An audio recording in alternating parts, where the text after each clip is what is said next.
EVO is this weekend, and 2XKO is the most hype it has ever been. You get to have another shot at playing 2XKO at their booths, and most importantly, this will be the chance for you to try out their new big body Braum. I was there during the EVO playtest last year and had a great time, but there were a few things that I regret and I wish I was better prepared.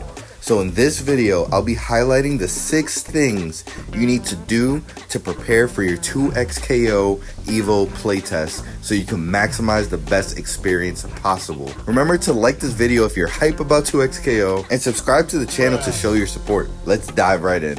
But first, how did the playtest work last time? They will most likely have it set up the same way. There was a long line, one for pad players and one for stick players.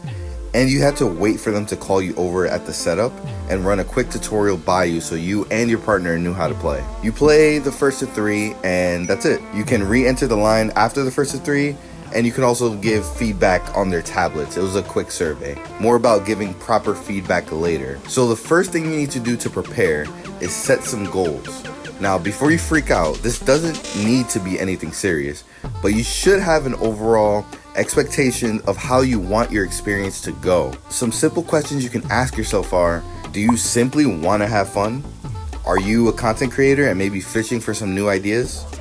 Are you focused on winning, maybe trying to beat everyone you encounter to brag about a high win rate offline? Maybe you're just trying to make some new friends. Or you simply want to play and give feedback to Riot Games? For me, I was simply excited to see what the outcome of me, a pro Marvel player, and my partner Susie, a casual Sims player, would have in this duo tag-based fighting game. We ended up winning, and Susie even killed someone else's character. It was so fun. I had a great time. Let me know in the comments what your goals are for 2XKO at EVO. I would love to hear. All these questions can help lead you to what you want to get out of your experience, and then you could plan things out accordingly, which leads me into my second point. Make a schedule plan. Again, super simple. Don't need to overthink this, but it can be really easy to get caught up in other activities and events while you're at the venue. It's Vegas after all. So if you stray away from your plan, you might miss out on your original goals. This is what you do. Simply map out when your activities and tournaments are on your phone and block out some time to play 2XKO and set an alarm for it. Pro tip, find where it's at on the map so you don't waste your time looking for it like my dumbass, walking around the convention wasting time for like 30 minutes trying to figure out where it was. Tip number 3 is the most important tip in this video, and that is stay hydrated. If you've never experienced it before, Vegas is super hot and you'll be walking around a ton during your stay. To walk to the venue from my hotel alone felt like 2 miles. And you'll be standing and walking around the convention most of the time. Susie was cosplaying as Chun-Li, and it was so hot and tiring, we regretted not filling up a few water bottles before coming to the venue. Same with food. Everything is too expensive to eat out. So unless you're rich, pack some food beforehand or get food off the strip. The 4th tip I have for you is to do your research while you're waiting in line. The research I'm referring to are things like character abilities, fuses, and game functions.